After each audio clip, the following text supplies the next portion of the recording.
defense is in trouble. Nketiah in the room. The defense is in trouble. Hello, everyone. Welcome to another episode of the Gooners podcast. This is a late episode because all of our throats were gone when we were trying to, cheer for the game and stuff. So you might have known what we are going to talk about. I was practicing that Eddie Nketiah chant with your defense is in danger, Eddie is in the room or something like that. But it was so difficult to catch on yet. But we will catch on every song that is possible as soon as possible. And so we are here to talk about the Manchester United win. With me today, I've got Arun back with us. Hi, Arun. Hello. And Deepak. Hi, Deepak. Hello. And one of our listeners and also one of my neighbors from Chennai. So, hi, Sufvan. Hi, bro. For the usual. Vijay, we've become popular. Our podcast has gone out of your house to the next house. We've actually become popular.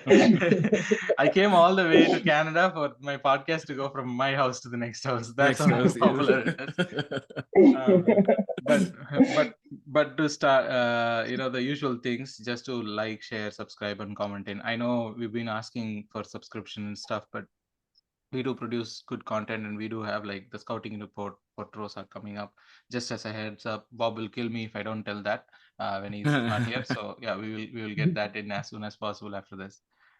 But guys, let's start this. I'm itching to get this started, right? Because I've been waiting to talk about this. Let me start with you, Arun, on this, right?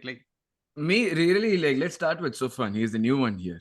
No, I know. Okay, yeah, if you want. Yeah. Let's put him on the spot. Yeah, let's put him on the spot. You want to rush the kid to the spot, that's why. Okay. So, yes. Sufvan, all of us have a different relationship with Manchester United, right? Because we have been following Manchester United for and the Arsenal-Manchester rivalry, we have seen it in its peak days.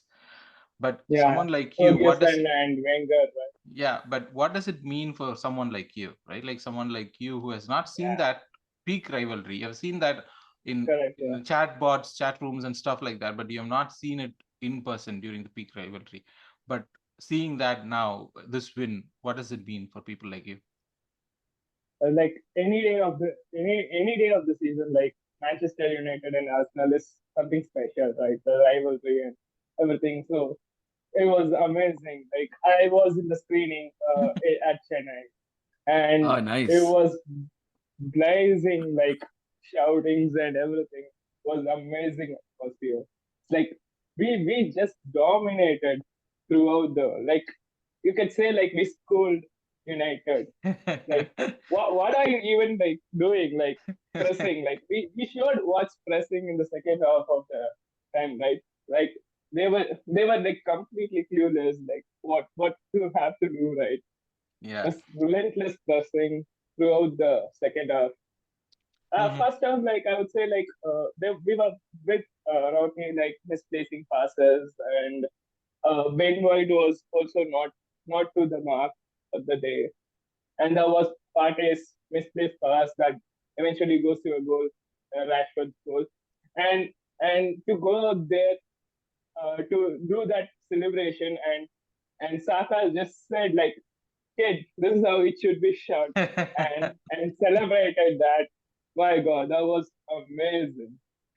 Deepak, actually, Sufvan brought in a point, right? That we dominated the game, but United fans all over, or even a lot of people, just believe that the game was more even because of the scoreline.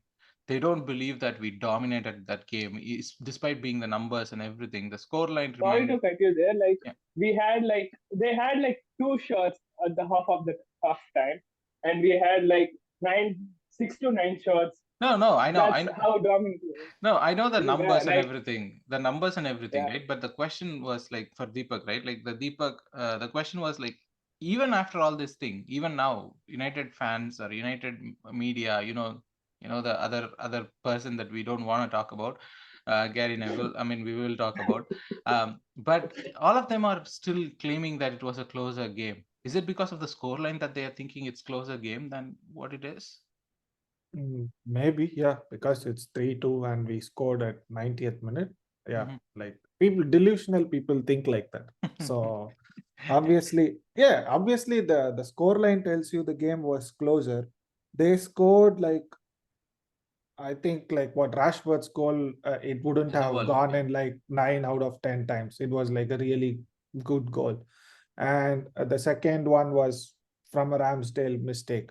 So obviously, like we didn't give them more chances. I think Ramsdale made like one good save from Rashford. Apart from that, so Sufvan said, we completely dominated them in the second half. We didn't give an inch after they equalized after 65th minute or something. We were going for the win completely, and it was a completely dominant performance from us. We could have scored more than, like, if they are saying like, oh, they did well, we can say that we could have scored 2 more goals and the scoreline would have looked 5-2. But who cares about their opinion? We won the point, we have 3 points, and their title challenge lasted for 4 days. Title challenge. We were talking about this. Actually, Vijay, I have a little bit of, I wouldn't say a different opinion, but Yeah, bring in the opinion and we'll yes, crash you right here. Yeah. yes. No, I mean, like it's not different in the sense, of course, we did dominate the game. Like, the stats prove that, and eye test as well. Like we were like completely over them in the second half, all over them. Like, after, like Deepak said, after they scored their second goal, did not get a whiff of the ball.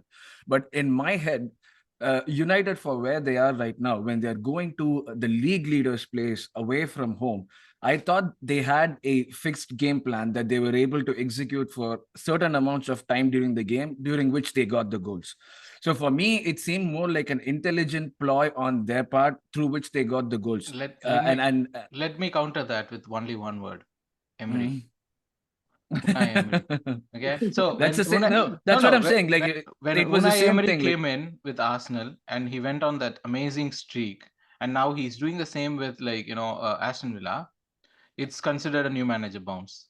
But when it's happening with Ten Hag, somehow people are saying that United are making progress. How is that not a new manager bounce? How is that Because one is a new manager bounce and the other is not a new manager bounce? Because when Emery was winning games with us, we had no idea what the game plan was. We were just seeing things happening on the pitch. But here, you actually see people pressing. What like kind of a game plan they have? They don't have a game plan. They came for a point. Numbers are better like under Ten Hag than our underlying numbers under Emery.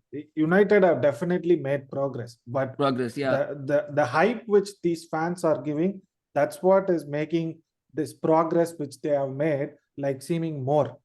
They have definitely progressed from Ole era for sure.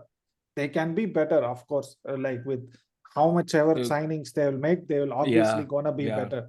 But for sure, like we don't have to be salty because it's United. They have definitely. That's what will I'm be saying. salty because it is United. You cannot make me do any other things. Okay, Vijay, I'll give you just one parallel. Okay, when Arteta took over the first 6 months, the way in which we won the FA Cup was playbook style, right? That's not the game that we are playing right now.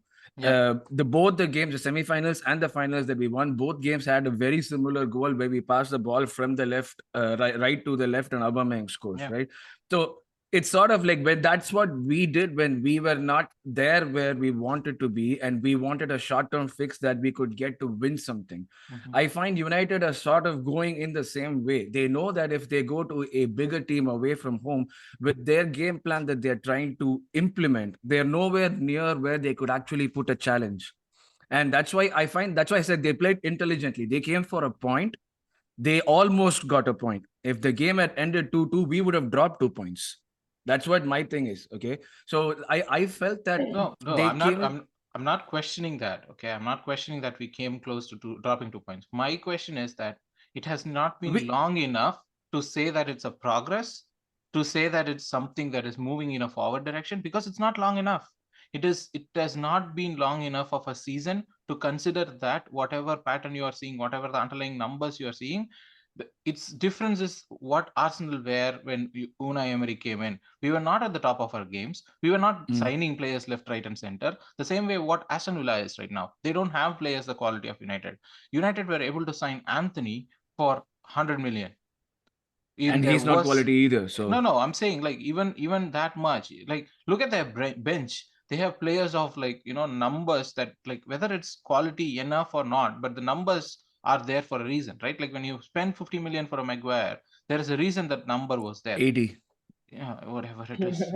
Please don't ask me for numbers and that teams. But what I'm saying is that like you have the quality there. So of course the underlying numbers are going to be better than Arsenal and Unai Emery. But Even okay, let me put it this way: even if they are not making progress, I felt that uh, they not like they played great or anything, but they played with a plan and that they almost executed the plan. That's what I was saying.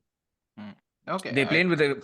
I mean, For me, like I would disagree with it, but we will keep going rounds at it. But getting back to the goals, right? I'll go back to Sufvan for the goals because like I'll start with their goal or like yeah, because you told that Partey's miss was the one who led to like Rashford's goal, right? Yeah. This has been happening. I think Arun has asked this in his podcast with me, so I have answered this question. But I want to know what your thoughts are, right? Like with Partey, there has been some slow starts in the games. Like not just this game. Every game we are seeing that there has been like some slow starts where he's misplacing passes, where he's missing the tackles. Those small things are not going our way in the first 10-15 minutes or something like that. And teams like other teams apart from United or City or all these big teams, other teams we can coast by because we can afford to make those mistakes in the first 10-15 minutes. But we saw that when that happens versus United, there is a goal there. Like of course, yeah, like Deepak said, it's a 1 in a 10 chances that ball goes in, but still there is a 1 in a 10 chance that someone can make that happen. What do you think of the Right. first goal? Is it a mistake? Is it something that you're worried about that is happening with Arsenal? Not bigly in worry about it because we see like even Odegaard misplacing passes. They play this precision pass like where they get the ball moving forward, right? So they have to get the tempo up and they have to settle in with the players. And it's just like a half a season, and anyway, like they are doing every day in the training ground. Also, like when it comes to the game and the heat of the game, like mistakes happen, and I guess with other matches coming, like it will just gets better is what I think. Okay. Yeah. I mean, we all have rosier future in our minds, right? But that one Partey, like to talking about Partey, like though that one run from Partey, it was literally like fast forward that was happening, and Amazing, it was like amazing. there was one chance where that Anthony was making a run. He was not doing anything in this whole game, and he was That, literally going for that was also his useless first touch. What was that idiotic touch? Even like a 5 million player would have a better touch than that guy. I can't I believe thought it's a Brazilian or player. He can't do I thought he anything was in the going team. to score for sure because of the amount of space that was available. And like this guy is supposed to be fast as well, right? Yeah. And his acceleration is also supposed to be really good. So when he actually touched the ball and it moved away, I thought maybe that's a part of his plan. He wants to take the ball away from him and get like an acceleration, like the explosiveness and go and score the goal. Saka would have scored the goal. Yeah. 100%. If you give him that much space, he is going to like punish you 10 out of 10 times. Martinelli or Any Saka of on the our same position. any of I our would have front scored four that goal. would Fuck that shit. but that like even that begs me to question, right? Is Partey's speed what we have seen, which is like walking around, ambling around, or this one which is the real Partey. Like we should This is probably do he the showed, right? we Yeah, should that's probably do the Scooby-Doo unmasking, and Theo Walcott would be I actually have like an idea about it. Like, I think last season when he did get injured, the season almost sort of collapsed for us, right? I think he's been told to like do the cute things nicely and not actually exert himself too much. So he comes with another injury. We still have the horrors of like the Tottenham game where he, falls yeah. midway and then Arteta pushed. Arteta Go, pushes him, go. like, so I think he's deliberately being made to like, not exert himself too much, but like do the things that he best does with his body, dinking and all that. And sorry, moving his Also, body with a I shoulder drop and also all that. think that I also think that's part of the plan of how Partey plays. Like he has to scan through the pictures. Like in a fast-moving pace, like he can't do that. Like that's why he just strolls around, walks around, analyzing what's happening in front of him and what to do the next when he gets the ball and everything. Is what I. Yeah, it's his playing style too. But Deepak, we were talking about like the team of the season that some United fans are putting up in in your group. but realistically speaking, right? Realistically speaking, like Partey should be on any team of the season discussion, at least till Yeah, now, definitely, for right? sure. And the other Yeah, he has person, been the main player for us, like literally, like yeah. almost everyone 11 has been performing like really good for us, but we cannot like say like someone has stood out. I think if you take Partey out of the team, we would definitely struggle. Not just that, right? Like when you talk about a team of season or stuff like that, we have to talk about it from like what other players in his position are doing better.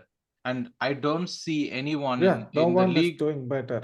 Yeah, Like maybe they are doing on par, probably you could say, but definitely no one is better than Partey right now.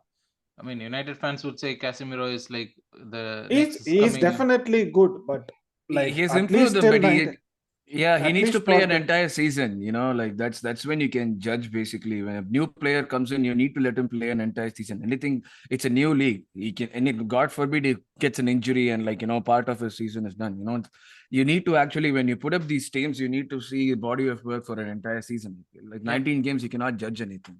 but even I'll he didn't play 19 games. He didn't start the Yeah. first 3-4 games. So yeah. these, as usual, I'm saying these are delusional United fans.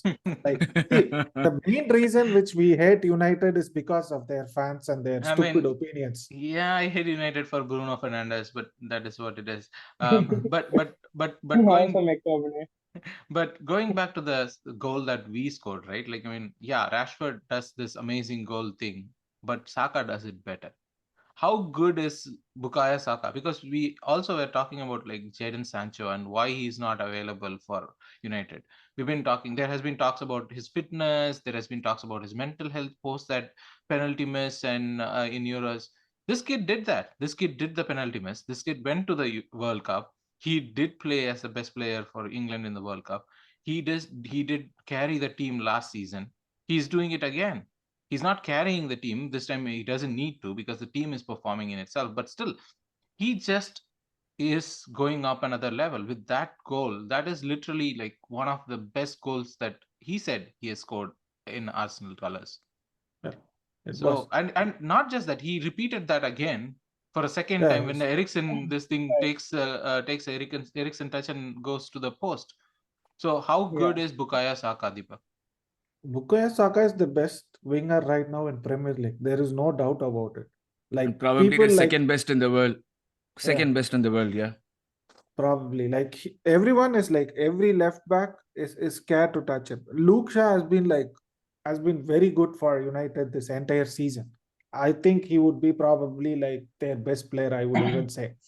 But like he was literally scared to touch Saka. Saka like put him on toast the entire game. So that how good Saka is right now. And I think every big team right now is looking into Bukayo Saka. That shows the level he is right now. I believe you said like, oh, Saka has dropped off in like the first 5-6 games. Yeah. Like he didn't perform to the level which he was supposed to. But I believe we and Arun were saying that he's doing everything right. Just the goals aren't coming right now. But if you see now, he's the top scorer along with Odegaard. Yeah. So that kid is special. We have someone special in our team after a long time. Yeah, yeah. Ozil?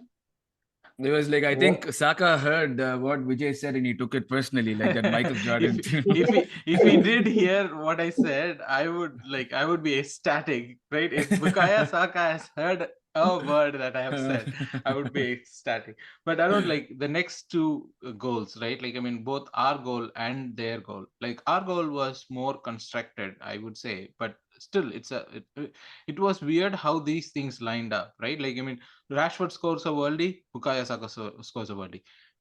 Lisandro Martinez gets a head in for a goal. Eddie Nketiah scores a header in.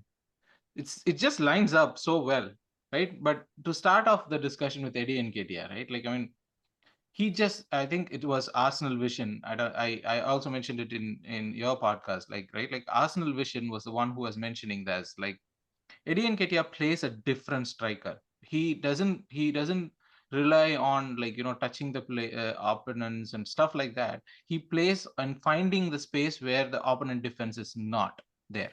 And he doesn't need a lot of touches at that point either. Yeah. Like, he's not someone who's going to like dribble his way in, but like, Yeah. you give him a ball in there in the box. I think I mentioned it once earlier too. Like, he's the kind of striker who you put him in front of the goal 9 out of 10 times, he's going to try and go for the shot and score the goal. And that's it. Like, you doesn't need a lot of touches. To see Eddie's progress like this is super heartening because I remember even like last season people were calling for us when we did sign him. Deepak, yeah, Of course. and he did like sign the apology form, so that's okay. We'll cut him some slack. I am like I'm idiot. I signed that thing. No, but that's the thing. Like, when we have a striker for 45 million that we got, who was supposed to be a main striker, the second one that we have is someone who we are paying 100K per week, and 100K per week translates to what, like 5 million or something per year. At his quality, his returns, and him being one of our own from the academy coming through, like, for him to actually perform like this for the amount that he actually cost is immense. I don't know if fans are still understanding what this kid is doing. Like, he's not a conventional striker. The biggest praise that I saw in Twitter is from some Twitter group called the Gooners, who said that it was who said that if Eddie Nketiah played in that Ozil Sanchez team, we would have won the league ahead of Leicester. That was the biggest praise that I saw in Twitter. But yeah, I mean, a lot of people have signed the Eddie Nketiah apology form, including our very own Deepak. That's how good he has been. And that last minute goal was like pure composure and pure, innovation that a striker could do. The fox in the box, he gets into positions where he knows he can score. I think when he getting into those positions, we spoke about Jesus getting in those positions and that being a good trait of his. But now this is like probably the next step. He's much better at that. He doesn't dribble like Jesus, but like, he knows where to be when the ball does come. Even that shot that he took against the De Gea, the point blank one, of course, a goalkeeper is supposed to save that. But the way in which he hit it, like, that was really good. He's been doing that continuously. So he's a confidence player. He needs a run of games. It takes me back to like what he said, like in All or Nothing, when he was talking to Sambi. Like, you're not the only one who's not playing. Get your act together and start getting towards playing, and that's what he's done. So it's been fantastic. Who would have thought he would be scoring like 8 goals or 7 or 8 goals without Jesus? Everyone wrote us off. Everyone thought that was our end. Two more players that I want to talk about, right? Like, I mean, we are running out of time, but still, I want to talk about two more players quickly, right? Like, two more players, as in, like, one is Alexander Zinchenko. Without him, I don't know what is he doing basically, but he is probably like he's probably running most of our games in a position where we could, like, if someone looked at the heat map of Zinchenko in any game, they wouldn't say he's a left back. No one would be able to guess that he's a left back, right? So Sufvan, like, how impressed are you with Zinchenko? Just make it short. Okay. He's amazing. Like, whatever he does, like the technical assurance and inverts into the midfield, and it's hard to get the ball out of his feet. Like, he's been like he's driving Arsenal to this new glory or like the new rhythm. And I just love him. Just love the guy. Awesome. And to continue on that discussion, right? Like Odegaard, especially that clip of him passing, like making those two-touch pass. The He's Elastico. yeah, he's just someone like he's the brain that Arteta wants to be on the pitch, right? Yeah. He is the brain. He is the captain. He's too Captain. young to be a captain, especially after all the debacles we have had like over the years about like captaincy and stuff. To come in and be the captain and like drive this team at this age is phenomenal. Anyone wants to take Odegaard's praise? Yeah, he has like even in yesterday's match, like not yesterday, yeah, a day before yesterday match. We'll Whatever, consider yeah, it. Sunday's match. He didn't like score or assist or whatever he did, but he kept the team ticking. Every pressure which we put on Manchester United, like literally went through Zinchenko, and the next ball Zinchenko plays is to Odegaard. So everything is connected through Odegaard. So we have to like praise him for like how the team has been performing. Like I said, all the 11 has been performing really good. And if you take one out of it, it might fall. So, but that's how well we have been playing. But that's where And another thing is like Vijay, when we were actually like playing, Odegaard was a bit nervy. I think we spoke about this in the other podcast as well. He was nervy, and that actually reflected in the game. The metronome was not there to guide things. Like Partey was missing. Partey was a bit nervy, but Odegaard was very nervy. I think he was trying to make too many things happen. But once he settled, the rhythm of the game was totally different. We are playing like the playbook that we normally have, like the opposition, dominating the opposition, suffocation, getting into those spaces. He runs the team basically. He's like you said, he's Arteta's brain on the pitch. That's amazing. I mean, as Deepak was mentioning, right? Like take out players from this team, it might not. But we did take out players in this team. Like this game, we took out White and brought in Tomiyasu, and he actually did better than what White was doing managing Rashford. I mean, White, we have seen him do better, so he had an off day and all that thing. White can have an off day. He had 18 great games. Yeah. This one game we can. No. What I'm saying is, I'm not blaming White. I'm just saying saying that Tomiyasu came in and he did the job, right? And Sufvan, like thoughts on Leandro Trossard? Like he didn't have enough time. I mean, yeah, he did whatever he did, and he did have a telling contribution. Goal, right? Yeah, he had a telling contribution more than Mudryk in Chelsea for people to go gaga. Just a one word or a couple of words about Trossard. We've seen Trossard at right time. Like in last season also, he scored. He comes to Emirates and he scores, right? So we all know the quality of the player and his real fluent, and it was a great signing. I was impressed. Like I know, like also like this is something I'm seeing this season especially. So we went for Martinez when he's off the market and Manny bought it. Like we went for Zinchenko. We didn't go and panic buy or something. And same thing with Mudryk. We went for Mudryk and he joined Chelsea, and we had a backup plan on Trossard, right? So that's something that's refreshing to see this season. As well as like we always do this panic signings. Like even from when I started us watching Arsenal, like we also always just do this panic signing, and we have a clear now, and that's amazing. And it's all sorry. Yeah. Because we are just wrapping things up, we are running out of it. Okay. We'll talk more about Trossard in probably coming episodes, right? Like but guys, one last question, just one word answer. I'll start with Sufvan again on this. One word answer. Are you dreaming it? Are you dreaming it? Yeah. Of course. Arun, are you dreaming it? I want to say yes, but like I'm still scared. Let's go for another 5 or 6 games. Maybe by 25 games, if we still have a good lead, I'll start dreaming. Deepak?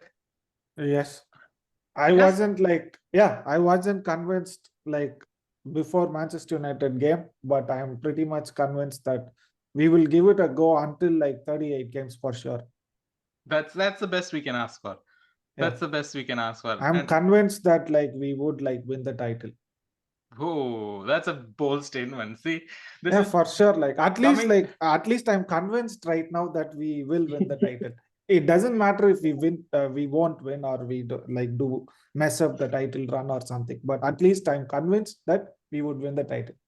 That's it. Yeah, convincing Deepak is a big thing. See, even the first time guy can see that see that from people. But See, like because it's the reason why I'm saying is the United has been always the bogey team, which we always don't play well. Even at the top of the game we are playing, we always tend to flatter against them. And plus the goal which came at 90th minute, that should give more confidence, or like whatever Belief, yeah. term you want to use for the team to go on and whatever they want to do. That two couple of games against City, if we draw those, or even if we like win one or something, we have a great chance to win the title. But Deepak, sorry to cut you off. I would ask, I mean, we have to finish this, wrap things up, but I would ask the viewers the same thing. Are you dreaming it? Do reach out to us in comment sections in our social media platform and everything. And we will continue this discussion in coming weeks, hopefully in a positive note. Thank you everyone for coming in today. And it's been amazing to talk to you again about this amazing win. Bye. Thank you, guys. Bye. Bye.